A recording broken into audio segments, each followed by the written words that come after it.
those lives that were lost in this horrific act of violence.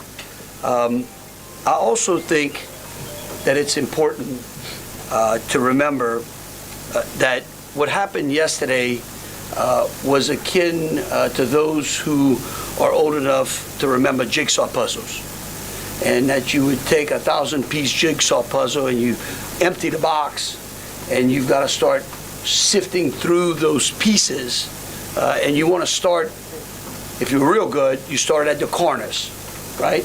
Try to put your corners together.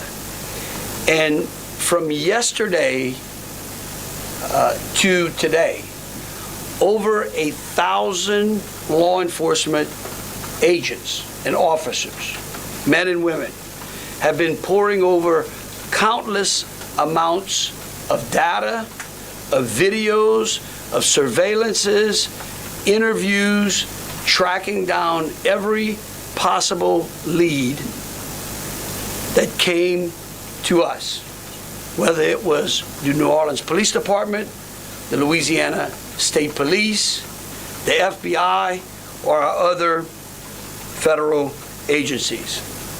Also yesterday, I issued an emergency declaration.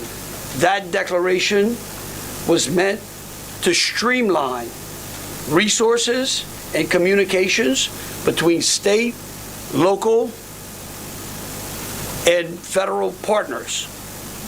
And we're seeing the results of it. I also would like to remind everyone that what's going on in this city and this state is twofold. We've got an active criminal investigation going on, while we're also continuing to secure the city in preparation for 3 o'clock kickoff time for the Sugar Bowl.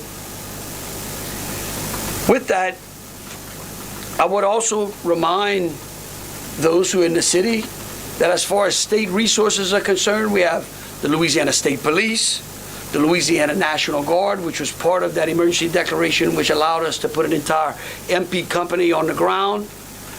Those become force multipliers, is what we call that in law enforcement and the military. That helps to add to the resources that we have.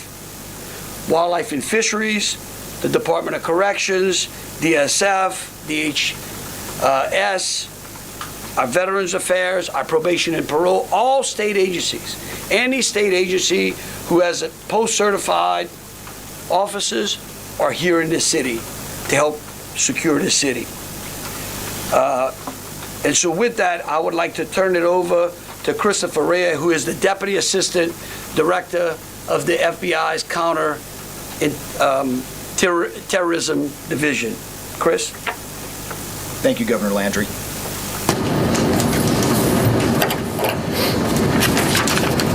Good morning. I am FBI's Deputy Assistant Director, Christopher Rea. I'm from our Counterterrorism Division at headquarters. I'm also joined by Assistant Special Agent in Charge, Alethea Duncan, from our New Orleans office, who you heard from yesterday.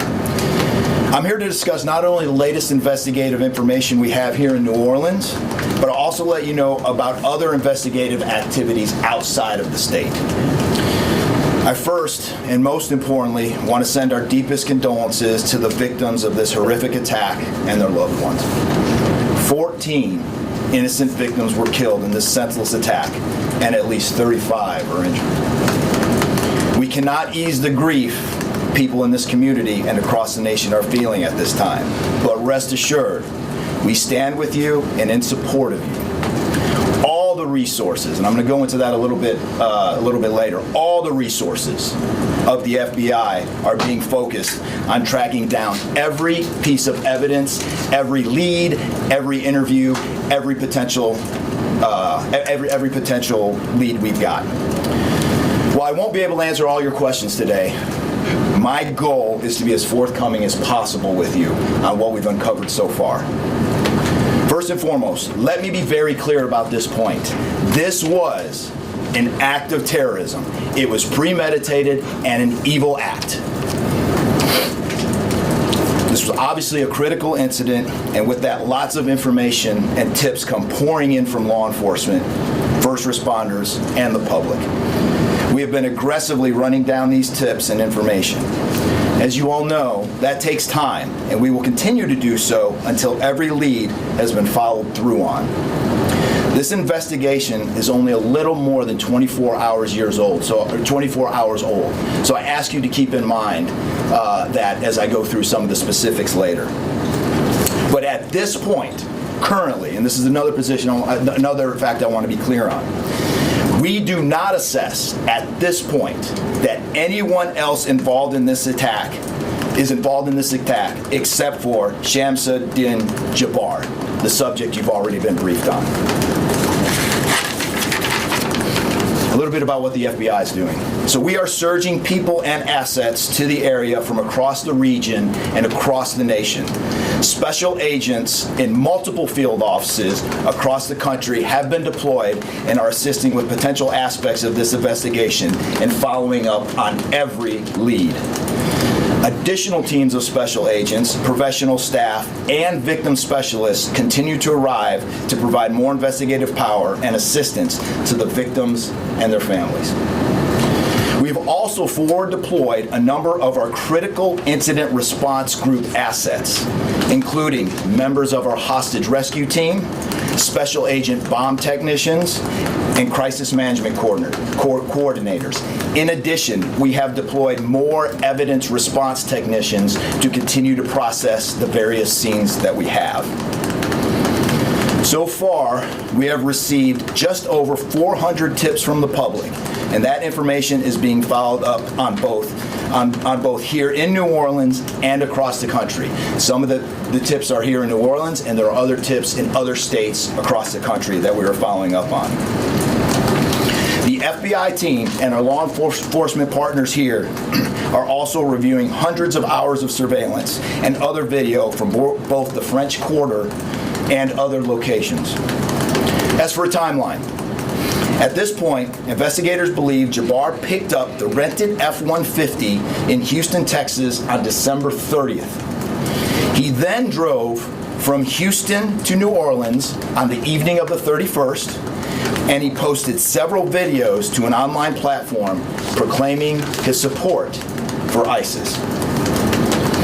There were 5 videos posted on Jabbar's Facebook account, which are time-stamped beginning at 1:29 a.m. and the last at 3:02 a.m. In the first video, Jabbar explains he originally planned to harm his family and friends, but was concerned the news headlines would not focus on the, quote, war between the believers and the disbelievers, end quote. Additionally, he stated he had joined ISIS before this summer. He also provided a will and testament.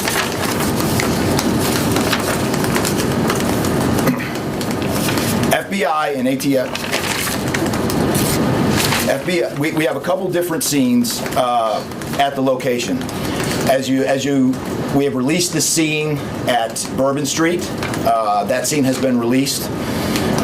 We also have a scene off of Mandeville address where we're currently searching that scene right now. FBI and ATF agents have secured that house, and that location is being searched for potential evidence. On New Year's morning, Jabbar opened fire after ramming through a blocked-off area of Bourbon Street, used his truck as a weapon to run over the victims. Teams of specially trained victim specialists, again, as I said, are on the ground here in New Orleans, assisting survivors of the attack and loved ones of the deceased. We do not believe the public is in any danger around any of these locations. 3 phones linked to Jabbar have been recovered, and digital media exploitation is a priority to see what is on the devices and determine if there are any other potential leads. Additionally, we have recovered 2 laptops and are currently reviewing them for any potential leads. Those laptops were recovered at the Mandeville address. Evidence technicians will also be going over the F-150 truck Jabbar was driving. As you know, we recovered an ISIS flag from the back of the vehicle. Jabbar declared his support for the terrorist group on social media, as I stated before, as he made his way to New Orleans. FBI bomb technicians also recovered 2 IEDs in coolers, one from the cross-section of Bourbon and Orland Street, and the second at an intersection approximately 2 blocks away. There were multiple reports of other devices. Those reports turned out to be misinformation or not actual functioning devices. Those are the only 2 devices that we've been able to recover that were functional. Both devices were rendered safe on scene. We did obtain surveillance footage showing Jabbar placing the devices where they were found. Two other, as I said before, 2 other items of interest were determined not to be IEDs. A little bit about Jabbar. Jabbar himself was born in the United States and is a U.S. military veteran. We are looking in everything in his life. While we have interviewed many people who know Jabbar, we still need to talk to others.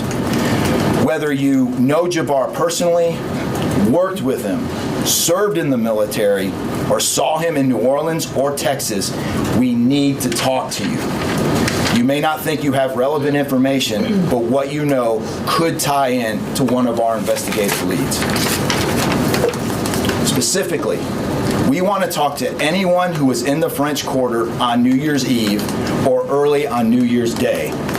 That includes people spotted near one of the 2 IEDs on Bourbon Street. The IED was inside a cooler, and many people stopped and looked at the cooler and then continued on their way. Let's be clear, again, we do not believe at this point these people are involved in this incident in any way. We want to speak to them as witnesses and want to know what they saw and when. I went down to the crime scene last night. It is very hard to put into words what it looked like and how difficult it was to see.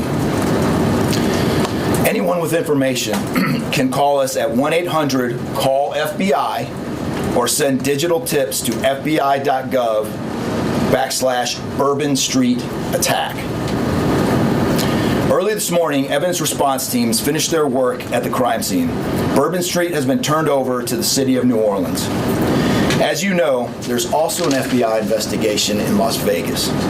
We are following up on all potential leads and not ruling everything out. However, at this point, there is no definitive link between the attack here in New Orleans and the one in Las Vegas. And again, I'll preface everything with what I started with in the beginning, which was this is very early in an investigation like this.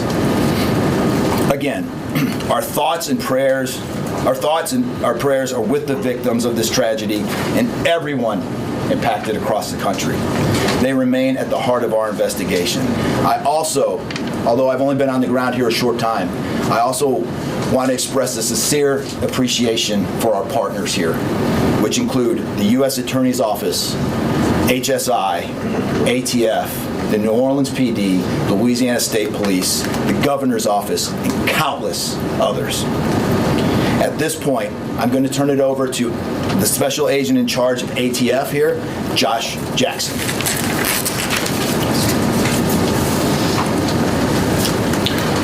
Hey, good afternoon. As stated, my name is Joshua Jackson. I am the Special Agent in charge for the ATF New Orleans Field Division. And ATF's primary mission is preventing, reducing, and solving violent crime throughout the United States and abroad.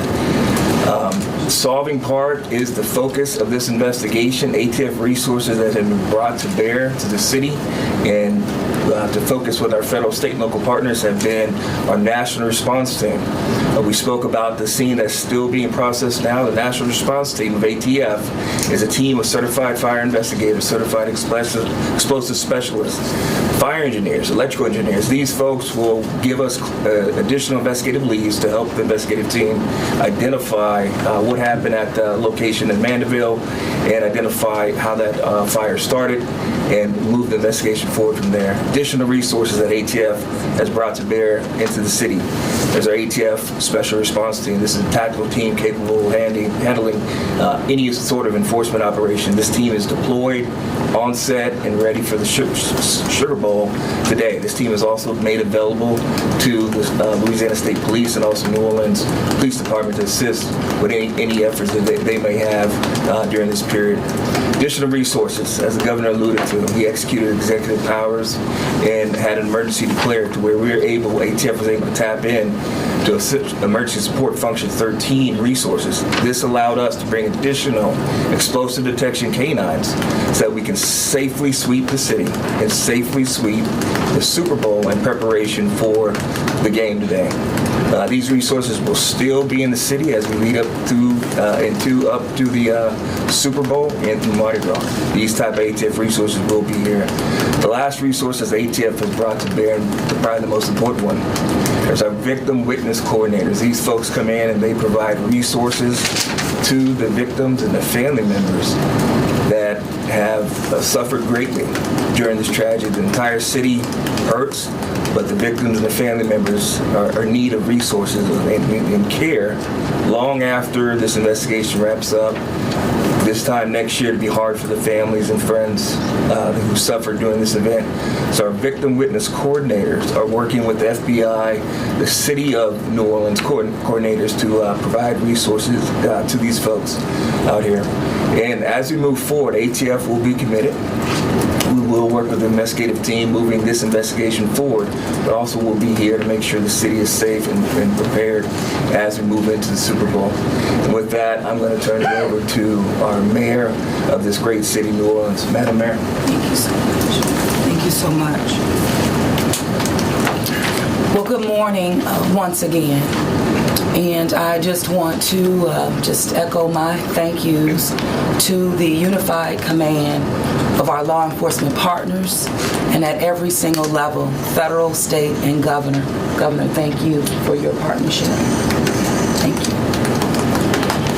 I also want to thank the residents and the visitors of the city of New Orleans for your patience, for your support, and most of all, your prayers. Our hearts and prayers continue to go out to the victims' families, and the city of New Orleans, we're resilient. And as I stated on yesterday, my focus in terms of a priority has been on our victims. As you heard, that yes, the FBI was able to clear Bourbon Street. And what that meant also for me in this city was that we were able to remove our victims, identify them, and notify their families. Real reverence. They mattered, the families matter, and matter to the city of New Orleans. In addition to that, I want to just thank again our federal partners in Washington, listening to my plea personally for the additional resources to allow for the scene to be cleared, and again, attending to our victims. I walked by each one, and I did the sign across in my own way, because reverence, again, is important. So while we have been able to have Bourbon Street returned back to the city of New Orleans, and the due diligence has been done, that then allowed me to give the go-ahead to begin the cleaning of Bourbon Street. That started happening in the morning about 2 a.m. It was completed before 8 a.m. this morning. But that has really set the tone, I would say, and with the confidence that I have in the law enforcement partners, all of the resources that have been activated, how we have made sure that safety continues to be our top priority, how our assets have been deployed strategically, again, for the safety and the protection of our visitors and our residents in the city. And because of that, the confidence is there to reopen Bourbon Street to the public prior to game time today. The first order will be to allow for vendors to come in and service the businesses. That's important in order for us to stand up activation, as you know, Governor. And so with that, I want to reassure the public that the City of New Orleans is not only ready for game day today, but we're ready to continue to host large-scale events in our city because we are built to host at every single turn. I want to, again, thank all of those who responded to the FBI's call for information and tips.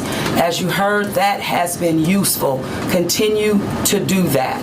The investigation is still active and absolutely under the FBI's leadership. We will continue to operate and cooperate as we always have. So I want to also thank all of our partners for the added resources for victim and crisis management. We know that that's, again, important. Working with our partner, the Greater New Orleans Foundation, we have set up a fund for our victims' families for not only today but into the future. As you heard, this is going to be a long process for our people. So with that, the City of New Orleans, and with all of my confidence, we are ready. And we could not get here, again, without the unified presence, support, and cooperation. We are stronger together. And I want to say, again, thank you so much. Thank you, Governor.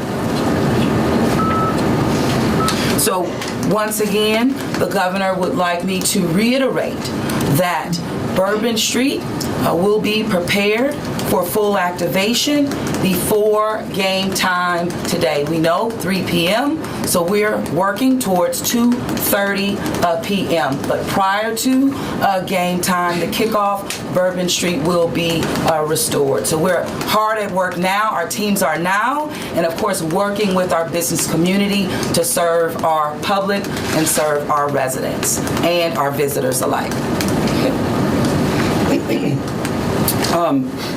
In closing, I want to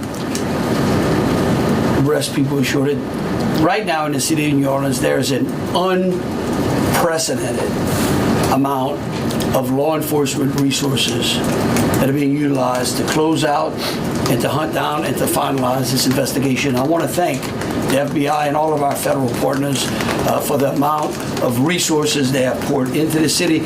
This type of event can happen in any city. And that's the tragedy of it. And I think it's important for people to understand that to protect our citizens in America from evil, you have to crush it. You can't go out there and placate it. You can't go out there and say, oh, I'm going to put this in place and that in place and hope that evil doesn't show up on your doorstep, because it will. You have to crush it. And that's what we're going to do here. We're going to put it all behind us. We're going to continue to keep the victims, those that are in the hospital, either fighting for their lives or trying to recover, in our thoughts and in our prayers. But you know, this morning, and I don't want to single out just one news source, but I just happened to turn on Fox and Friends, and there was a young man who was interviewed, who was actually on Bourbon Street during this horrific act of terrorism. And they closed out by asking him, what now? And I think he summed it up. He said, look, we can't live in fear, because fear will paralyze us. He said, we come down to the city to enjoy ourselves and to entertain ourselves and to be with our friends and with our families, because that's who we are. Louisiana invented hospitality. The people in this city care for each other. And believe you me, we care about each one of the lives that were lost in the city of that. We will never forget them. But it would be a tragedy if we let their losses be snuffed out because of fear. This city will be back. We will be open to family and friends and loved ones who want some time to relax from the pressures of life. And so today, we're going to have us a sugar bowl. We're going to enjoy ourselves. We're going to keep those, who have lost loved ones in mind. And we're going to get on to the business of this city and this great country. With that, I'll take any questions.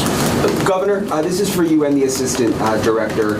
The message has really changed since yesterday. Yesterday, the FBI said that people should be vigilant, that he did not act alone, that he likely had help.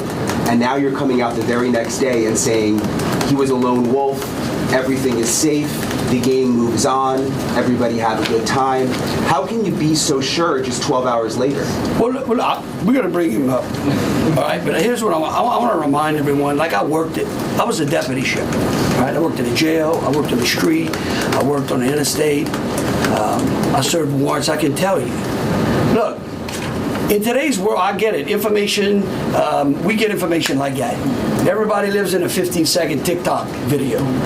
We think that life operates like it does on our phones, and it just doesn't. Information changes. In fact, that's why we ask the media for patience.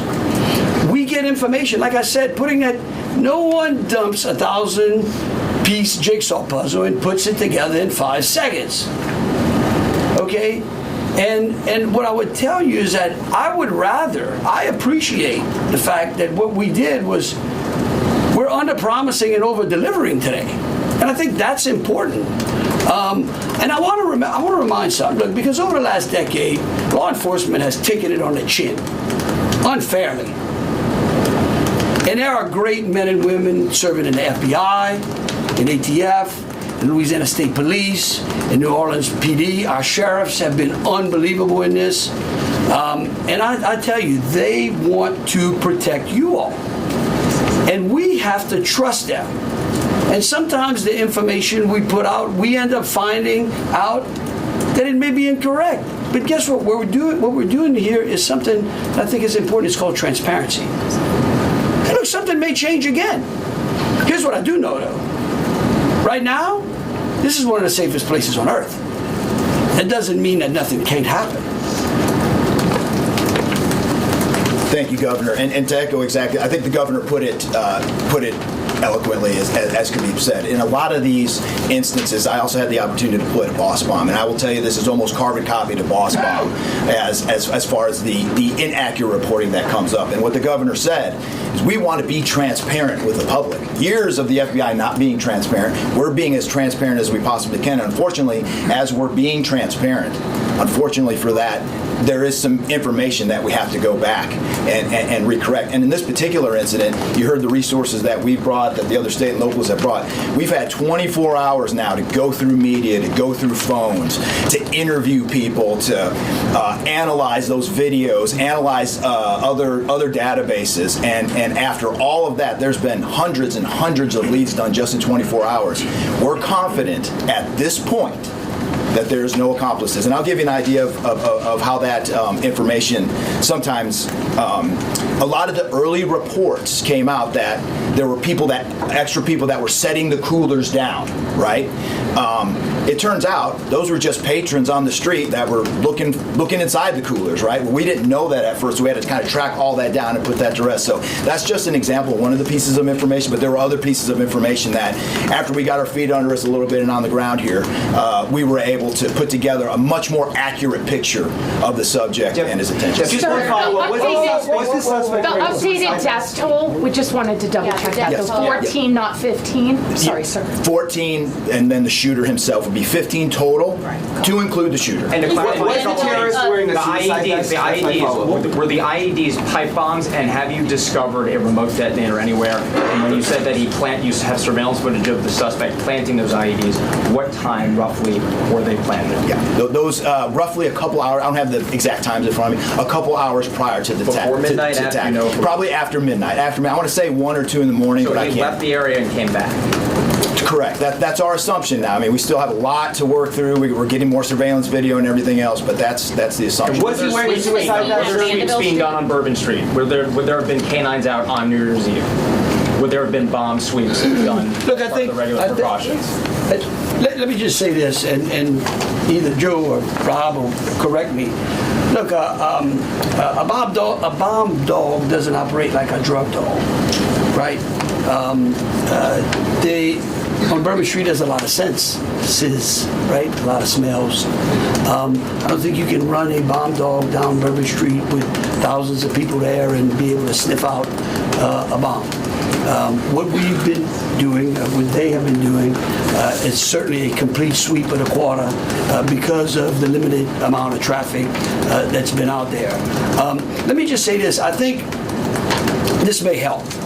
It would be my hope that as some additional time goes through, maybe closer to maybe the beginning of next week, we will, if we've got it to what extent buttoned up as we could, I would work with the FBI and the city, and maybe we can come up with a timeline to be able to get you those information, kind of walk everyone through from day one through. I think it's extremely premature, and you're really putting us on some speculative grounds to ask some of those questions, because again, it's only been 24 hours.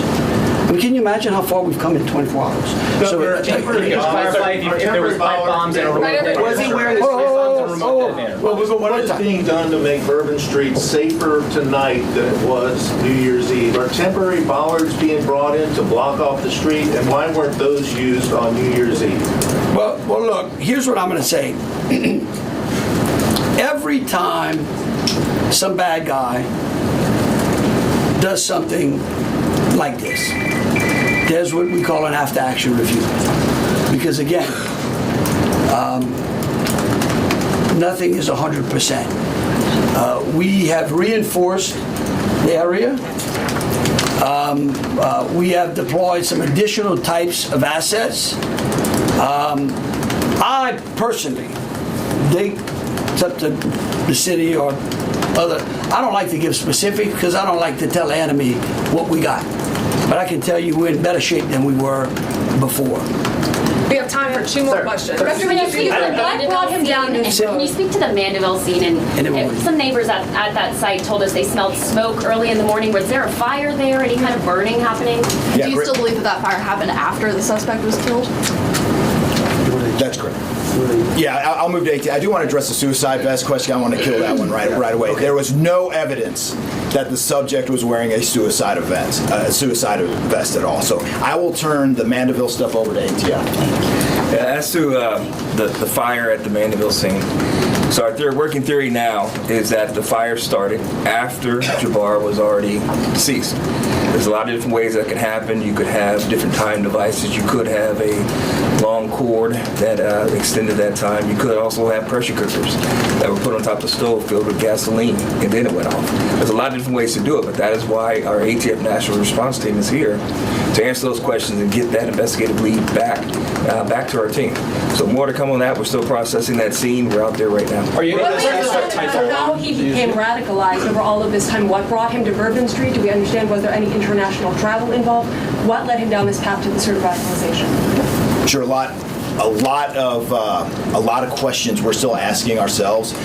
We know that he specifically picked out Bourbon Street. Not quite sure why. I mean, I think one can assume that it was lots of people New Year's Eve, with a target for an attack.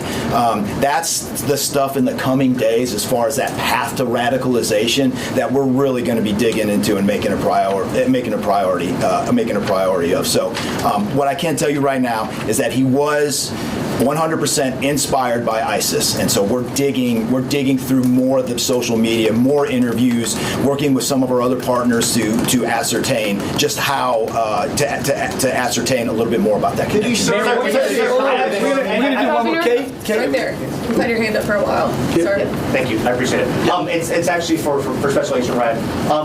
Sir, I prefer those. I'm in order to reassure people, would you be able to explain the analysis and evidence that has led to this most recent understanding that he was a lone actor and that there is at this point at least from your understanding, no further danger to the public? Sure. I think a lot of that, multiple interviews, the hundreds of interviews that we've conducted so far, the social media review that we've done of his accounts, by my count now, the 5 devices we have, the 3 cell phones and the 2 laptops, been able to initially triage or go through that, and there is just nothing to indicate through call records, through anything on those devices, through interviews, through anything in our systems that he was aided in this attack by anybody. And again, I have to caveat, like the governor said, this is 24 hours into it, and that could change, but right now, we've got a much better picture and much more confidence on what we were dealing with than we were just 24 hours ago. Mayor, thank you all so very much. Again, Mayor, what gives you the confidence to say we are to going people that to they try come to to your get city you for as big much events? information as possible, so any additional information we put out through press releases. Thank you so very much. Moving forward, are we Mayor. going to be making